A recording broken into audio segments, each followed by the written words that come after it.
என்னம்மா என்னம்மா என்ன மீனா என்ன என்ன என்ன ஆச்சு? ஏன் இப்படி அடற? என் புருஷனை கதிர் கொலை கேஸ்ல அரெஸ்ட் பண்ணி கூட்டிட்டு போயிட்டாங்கப்பா.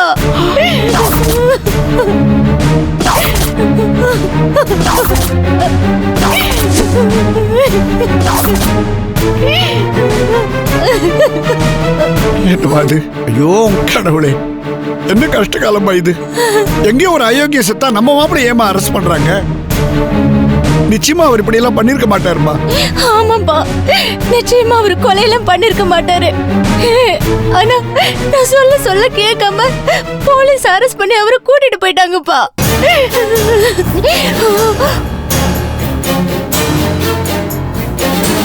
அந்த ஐஜி அநியாயமா நம்ம குடும்பத்தை பழி வாங்குறாருப்பா.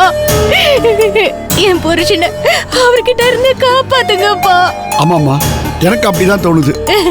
பிரியா விஷயத்துல வந்த பிரச்சனை எல்லாம் மனசுல வச்சுக்கிட்டு ஐஜி நம்மளை பழி வாங்குறாரோன்னு தோணுது. விடமாட்டேம்மா, விடமாட்டேன். மறுபடியும் டிஜிபி கிட்ட போய் பஞ்சாயத்து வைக்கிறேன்.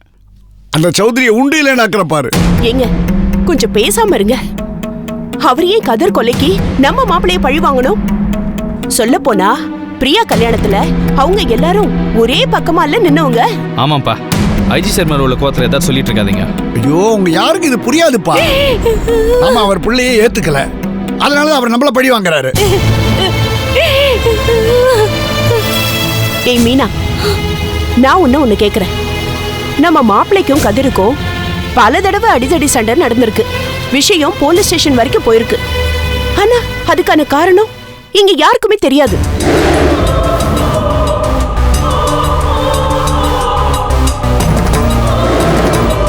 ஏதோ மாமா மச்சான் ஆர்த்தி விஷயமா மோதிக்கிறாங்கன்னு நாங்க நினைச்சோம்.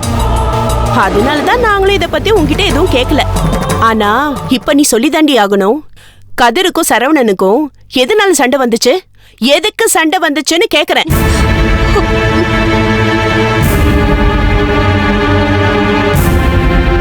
ஒருவேளை அந்த சண்டை முத்தி போய் மாப்பிள்ள கதிர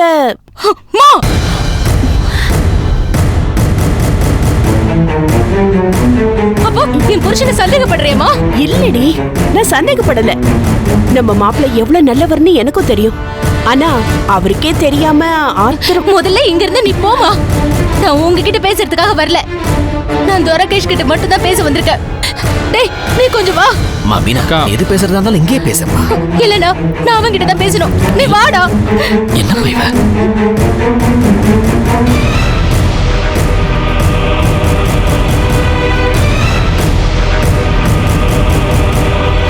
அக்கா, என்னக்கா எல்லாரும் முன்னாடி இப்படி இழுத்துட்டு வர? அவங்கள பத்தி எல்லாம் எனக்கு கவலை இல்ல. என் புருஷனை காப்பாத்துடா. ஏங்கா, இது அவங்க முன்னாடியே பேசிருக்கலாம்ல. அப்படிலாம் பேச முடியாதுடா. எனக்கு என்ன பிரச்சனைன்னு இந்த வீட்ல இருக்கிற உனக்கு மட்டும் தான் தெரியும். வேற யாருக்காவது தெரிஞ்சிடுச்சுன்னா அடுத்த நிமிஷம் நான் உயிரோட இருக்க மாட்டேன். அக்கா, எதுக்காக உணர்ச்சி வசப்பட்டு பேசிட்டு இருக்க? இருக்கா பெண்ண, மாமா இந்த கொலையை பண்ணல, வேற யாரோ பண்ணிருக்காங்க. அது யாருன்னு கண்டுபிடிக்கணும். மாமா அந்த கேஸ்ல வெடி வச்சு அவரை ரிலீஸ் பண்ண, அதானே? இல்லடா. இல்லையா? மாமா இந்த கொலையை பண்ணலன்னு தானே நானும் நினைச்சிட்டு இருந்தேன். ஆனா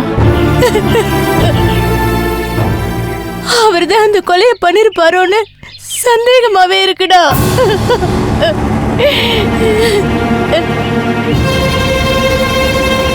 அக்கா, என்னக்கா சொல்ற? அந்த கொலையை பண்ணலன்னா அவரு சத்தியம் பண்ணன்னு சொன்னேன். ஆனா அவரு சத்தியம் பண்ண மாட்டேன்னு சொல்லிட்டாரு.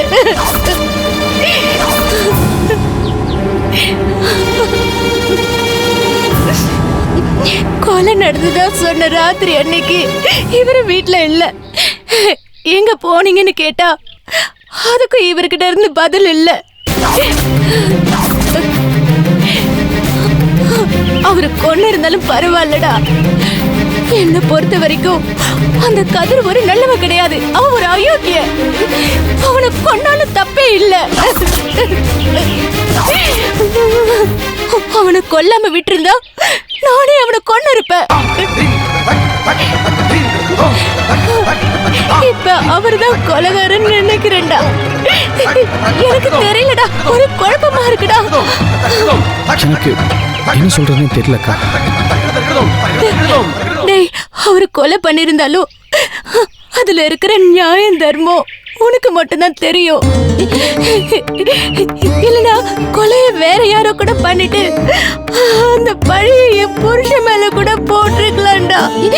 அப்படியே நடக்கிறதுக்கு வாய்ப்பு இருக்கு. இத பாருடா துவரகேஷ், என் புருஷன் கொலைகாரனா என்னன்னு எனக்கு தெரியாது. ஆனா எனக்கு என் புருஷன் வேணும்.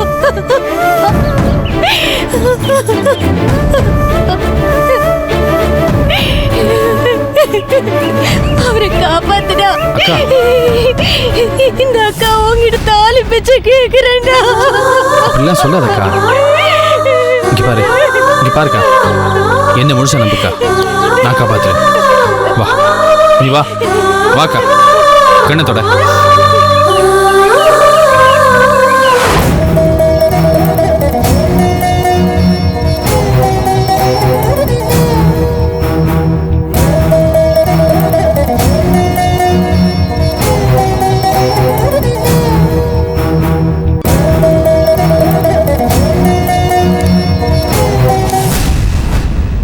நீங்களே ஹார்ட் சர்ஜன் ஸ்பெஷலிஸ்ட்டு, உங்களுக்கு டீட்டெயிலாக சொல்ல தேவையில்லை. ஆமாம், யாருக்கு சார் டிஎன்ஏ டெஸ்ட் எடுக்கணும்? இவங்க 3 பேருக்குமே டிஎன்ஏ டெஸ்ட் எடுக்கணும். Okay sir. எங்கள் லேபில் டிஎன்ஏ டெஸ்ட்டு, தடயவியல் டெஸ்ட் எல்லாம் சிறந்த முறையில் பண்ணுறோம் சார். ரிசல்ட் 99.9% அக்யூரேட்டாக இருக்கும். நாங்கள் முழுமையாக சீக்ரெட்டை பாதுகாக்கிறோம். குறிப்பாக ஃபேமிலி தொடர்பான டிஎன்ஏ டெஸ்ட்டுக்கு நாங்கள் ஃபேமஸ்ன்னு உங்களுக்கே தெரியும். எங்கள் ரிப்போர்ட்டை நீங்கள் லீகலாக கூட அப்பீல் பண்ணலாம்.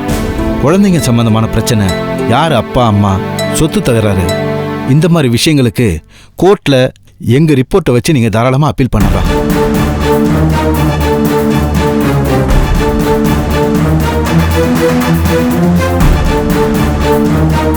ஏன் டாக்டர், ஊசி மூலமா தான் பிளட் எடுப்பீங்களா?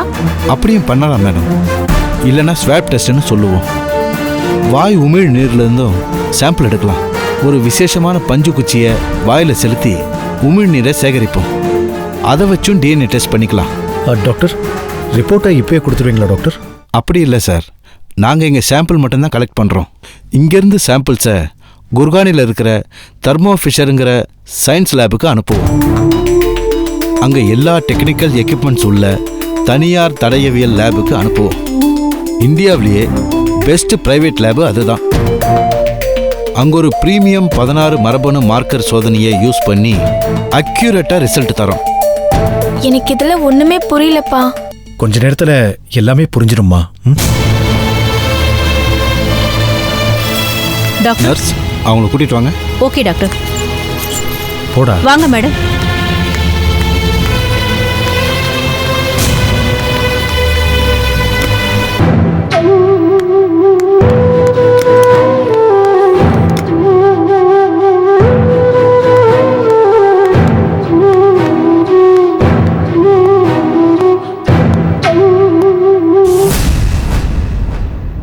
இந்த ரிசல்ட் வந்ததும் உங்க சாயம் விளக்க போகுது. சுஷ்மா எனக்கு பிறக்கலன்னு இந்த ரிசல்ட் உங்களுக்கு சொல்ல போகுது. ச்சே, உங்க முகத்துல கண்டிப்பா நான் கரிய பூச போறது நிச்சயம். பார்க்கலாம் ராஜி, நீ கான்ஃபிடென்ட்டா இருக்கிறது சந்தோஷம்தான். ஆனா ஓவர் கான்ஃபிடென்ட்டா எப்பவுமே இருக்கக்கூடாது.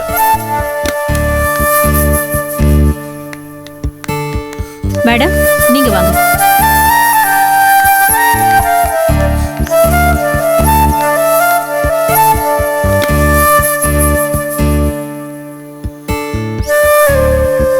என்னம்மா அவ்வளவுதானா?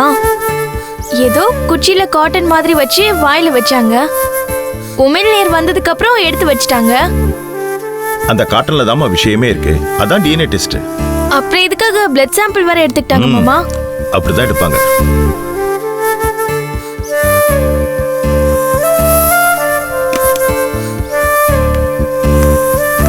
சார், நீங்க வாங்க சார். வரேன்.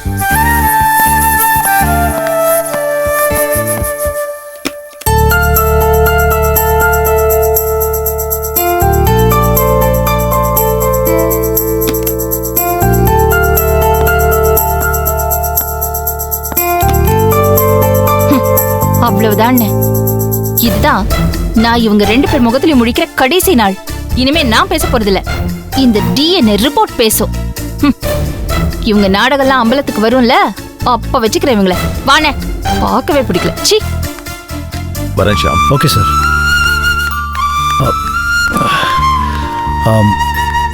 நம்மளும் கிளம்பலாம். வா.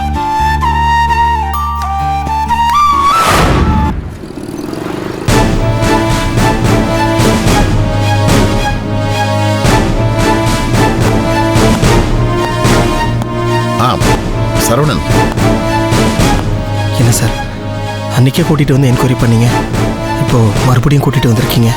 அன்னைக்கு உங்களை கூட்டிட்டு வந்தது என்கொயரிக்கு, இன்னைக்கு உங்களை அரெஸ்ட் பண்ணி கூட்டிட்டு வந்திருக்கேன்.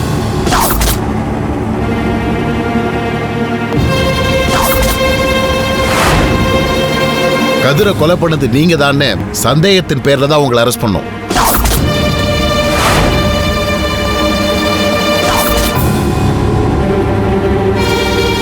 நிரபராதி சார்.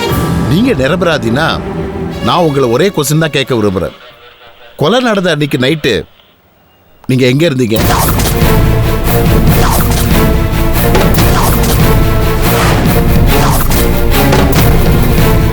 அதான் சொன்னேன் சார், நான் வீட்டில் தான் இருந்தேன். ஆஃபீஸ் ஒர்க்கு வீட்டில் பார்த்துட்டு இருந்தேன் சார். போலீஸில் என்கொயரி பண்ணீங்க, நானும் என் ஒய்ஃபும் சொல்லிட்டோமே.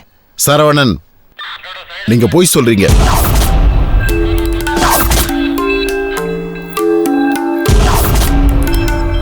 நாங்க உங்க மொபைல் நம்பரையும் உங்க பொண்டாட்டி மொபைல் நம்பரையும் ட்ரேஸ் பண்ணி எல்லா ரெக்கார்ட்ஸையும் டேபிள்ல இருக்கு. அன்னைக்கு கொலை நடந்த அன்னைக்கு உங்க பொண்டாட்டி உங்களுக்கு பல முறை ஃபோன் பண்ணிருக்காங்க. ஆனா நீங்க ஒரு முறை தான் ஃபோன் எடுத்து பேசிருக்கீங்க. அந்த போனை ரிசீவ் பண்ண ஏரியா ஈக்காட்டு தாங்கல் டவர் ரேஞ்சுக்குள்ள தான் வந்திருக்கு. போலீஸ் கிட்ட எல்லா ரெக்கார்ட்ஸும் வந்துருச்சு. ஆனா உங்க ஒய்ஃபை கேட்டா அவர் வீட்டில தான் இருந்தான்னு சொல்றாங்க, நீங்களும் வீட்டில தான் இருந்தீங்கன்னு சொல்றீங்க. ஒரே வீட்டில் இருந்துகிட்டு 2 பேரும் போன்ல பேசிப்பீங்களா? ஆக மொத்தம் 2 பேரும் அழகா போய் சொல்றீங்க. இல்லை சார், நான் அப்போ வீட்டுக்கு ஆன் தி வேல இருந்தேன். அப்போ ஃபோன் பண்ணியிருந்தா எங்கே இருக்கீங்கன்னு கேட்டா நான் வீட்டுக்கு வந்துட்டு இருக்கேன்னு சொல்லி சொன்னேன். அப்போ டைமு 10:10 இருக்கும். அதுக்கப்புறம் நான் வீட்டில் தான் சார் இருந்தேன்.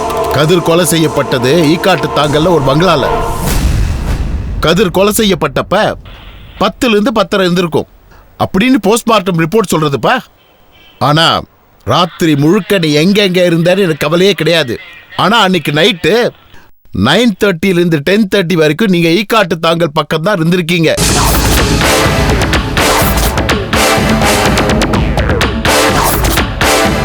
அந்த நேரத்துல உங்களுக்கு அங்க என்ன வேலை?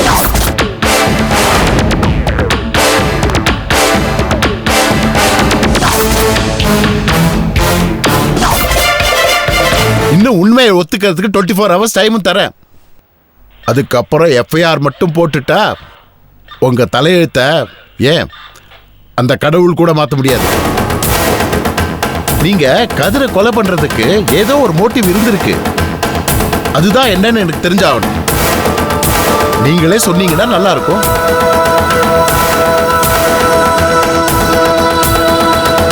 Okay inspector. Sir. Yes sir.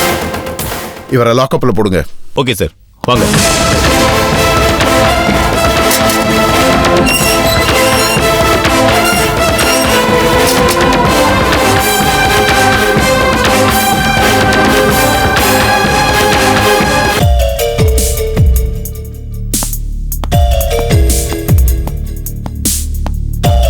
என்ன ஸ்னேகா இங்க நின்றுருக்கீங்க? சரவணன் அண்ணாவை ஏற்கனவே ஒரு தடவை என்கொயரின்னு கூட்டிட்டு போனாங்கல்ல, இப்போ அவர் அரெஸ்ட் பண்ணிட்டாங்க. அதனால எப்படியாவது ஒரு வக்கீல பிடிச்சு நம்ம அவரை வெளியில ஜாமீன்ல கூட்டிட்டு வரணும். அதுக்கு நீங்க தான் எனக்கு ஹெல்ப் பண்ணணும். நீங்க வாங்க, நம்ம மேம் கிட்ட போய் கேட்போம். வாங்க போய் கேட்போம்.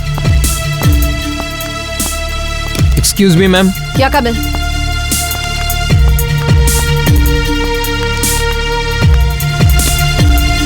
மேம். மெடிக்கல் கான்ஃபரன்ஸ் பத்தி என்ன முடிவு பண்ணிருக்கீங்க? ஆக்சுவலா நாங்க அதை பத்தி பேச வரல மேம். சரவணன் அண்ணாவை கதிர் கொலை கேஸ்ல அரெஸ்ட் பண்ணிட்டு போயிட்டாங்க. அவர் எப்படியாவது ஜாமீன்ல வெளியில எடுக்கணும் மேம். ஏன் ஸ்னேகா, அன்னைக்கு என்கொயரி, இன்னைக்கு அரெஸ்ட் அப்படின்னா ஏதோ எவிடன்ஸ் கண்டுபிடிச்சிருக்காங்கன்னு தானே அர்த்தம். அதனால தான் அரெஸ்ட் பண்ணிருக்காங்க. இல்ல மேம், சரவணன் அண்ணா கொலை பண்ணல. கமான் ஸ்னேகா, நீ படிச்ச பொண்ணு.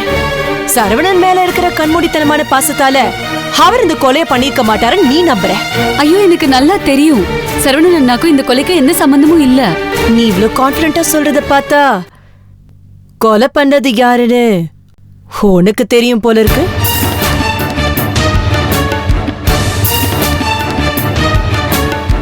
நீங்க ரெண்டு பேருமே எனக்கு சப்போர்ட் பண்ண கூடாதுங்கிற மாதிரி பேசிட்டு இருக்கீங்க. சே அப்படிலாம் இல்லை ஸ்னேகா. நீ ஏன் அப்படி நினைக்கிற? நான் வெளிப்படையாகவே சொல்கிறேன். மேமுக்கு விருப்பம் இல்லைனா நானே லாயர் ஏற்பாடு பண்ணியிருக்க மாட்டேனா? நீ இந்த ஹாஸ்பிட்டல் ஜிஎம், உன் குடும்பத்துக்கு ஒரு ஆபத்துனா நீ உதவி கேட்டாலும் கேட்கலனாலும் நான் எப்போ வேணால் ஹெல்ப் பண்ணுவேன். எந்த ரிஸ்க் வேணாலும் எடுப்பேன். ரொம்ப தேங்க்ஸ் சக்கரை. உண்மையாவே சொல்றேன், நீங்க ஒருத்தர் தான் என்ன நிஜமாவே புரிஞ்சிட்டு இருக்கீங்க. என் மன உளைச்சலும் என்னோட ஸ்ட்ரெஸ்ஸும் உங்களுடைய வார்த்தைகளால, உங்களோட ஆறுதலால நிஜமாவே நான் ரொம்ப கம்ஃபர்ட்டா ஃபீல் பண்றேன். சக்கரை, நீ புரியாம பேசாத. சரவணனை அரெஸ்ட் பண்ணிருக்கிறது கொலை கேஸ்ல. எனக்கு தெரிஞ்ச வரைக்கும் கொலை கேஸ்ல அவ்வளவு சீக்கிரமா யாருக்குமே ஜாமீன் கொடுக்க மாட்டாங்க. அது உனக்கும் தெரியும்ல. அதை நாம சொல்றதை விட வக்கீல் சொன்னா ஸ்னேகா சமாதானம் வாங்க மேடம். எனக்கு என்னவோ கதருக்கும் சரவணனுக்கும் மீனாவை வச்சு ஏதோ ஒரு பகை இருக்கு. அதனாலதான் இந்த கொலை நடந்திருக்குமோன்னு சந்தேகமா இருக்கு. என்ன பகை இருந்தாலும் சரவணன் அண்ணா கொலை பண்ற அளவுக்கு போக மாட்டாரு. அவரு நிரபராதி. இந்த கொலை அவர் பண்ணல. நானே அவரை இந்த கேஸ்ல இருந்து காப்பாத்திக்கிறேன். தேங்க்யூ. என்ன மேம், ஸ்னேகாவை மறுபடியும் மூட் அவுட் பண்ணி வச்சிட்டீங்க. நீ எதுக்கு இப்படி வழியிற? மேடம், அதுதானே நம்ம பிளான். ஆபத்தில் இருக்கும்போது ஸ்னேகாவுக்கு உதவி பண்ணணும். அப்பதானே ஸ்னேகாவை நம்ம வழி கொண்டு வர முடியும். அதுக்காக வக்கீல் ஏற்பாடு பண்ணி அந்த சரவணனை வெளியே எடுக்க போறியா? வக்கீல் ஏற்பாடு பண்ணுவோம் மேம். ஆனா அவரு சரவணனா ஜாமீன் எடுக்க மாட்டாரு. சும்மா ஒரு செட் ப்ராப்பர்ட்டி மாதிரி வந்துட்டு போயிருவாரு. அதானு பார்த்தேன். வக்கீல் கிக்கில் ஏற்பாடு பண்ணி அந்த சரவணனை வெளியே எடுத்த உன்னை தொலைச்சிருவேன். தொலைச்சி அந்த சரவணன் உள்ளதா இருக்கணும். இவ வெளியே இருந்து அவஸ்தைப்படணும். மேடம், ஸ்னேகா ஏன் சரவணனுக்காக இவ்வளோ ஆணித்தனமா போராடுறான்னு எனக்கு புரியல மேடம். ஆமா, அவ உன்கிட்ட இருந்து வாங்கின 3 லட்சம் ரூபாய் பணத்தை என்ன பண்ணான்னு புரியலையே. நிச்சயமா கதிர் கொலைக்கும் இந்த பணத்துக்கும் ஏதோ சம்மந்தம் இருக்குன்னு எனக்கு தோணுது மேம். சக்கரை, சரவணனோட கொலை கேஸ் விஷயத்துல ஸ்னேகாவை இன்னும் போலீஸ் விசாரணை பிடிக்குள்ள கொண்டு வரல, அப்படிதானே? ஆமா மேடம். கதிரும் இவளும் மீட் பண்ணி ஹாஷா ஆகிய பண்ணிட்டு இருக்கும் போது எடுத்த போட்டோகிராஃப் நம்ம கிட்ட இருக்கு, அப்படிதானே? மேம், அதை வேணா லீக் பண்ணிடலாமா மேடம்? ஏய், அவசரப்படாத. அது ஒரு முக்கியமான துருப்புச்சீட்டு. சரவணன் தான் கொலை பண்ணிருப்பான்னு நினைச்சு போலீஸ் அவனை அரெஸ்ட் பண்ணிருக்கு. அதனால குடும்பமே தவிச்சுக்கிட்டு இருக்கு. அதை பார்த்து நம்ம ரசிச்சுக்கிட்டு இருக்கோம். நாளைக்கு ஒருவேளை அவன் மேல எந்த தப்பும் இல்லைன்னு தெரிய வந்து போலீஸ் அவனை வெளியே விட்டுட்டாங்கன்னு வச்சுக்கேன், அந்த குடும்பத்துல எந்த பிரச்சனையும் இல்லாம சுமூகமாயிடும். அப்ப நாம இந்த போட்டோவை லீக் பண்ணோன்னு வையேன், கேஸ் ரீஓபன் ஆகி ஸ்னேகாவை தூக்கி உள்ள வைப்பாங்க. அதுதானே நமக்கு வேணும். எனக்கு என்னமோ கதிரை கொலை பண்ணது சரவணன் இல்லைன்னு தோணுது மேடம். என்னமோ கூட இருந்து பார்த்த மாதிரி சொல்ற? இல்லை மேம், ஸ்னேகா இவ்வளோ ஆணித்தனமா நம்புறான்னா அது ஒரு வேளை உண்மையா கூட இருக்கலாம். ஓ, அப்ப கொலை பண்ணது யாரா இருக்கும்? நான் ஒரு ஆளை நினைக்கிறேன் மேடம். ஆனா அது யாருன்னு இப்போதைக்கு என்னால் சொல்ல முடியாது. சில தடயங்களை சேகரிச்சுட்டு கன்ஃபார்ம் பண்ணிட்டு உங்கள்கிட்ட வந்து சொல்கிறேன் மேடம். நான் வரேன் மேடம்.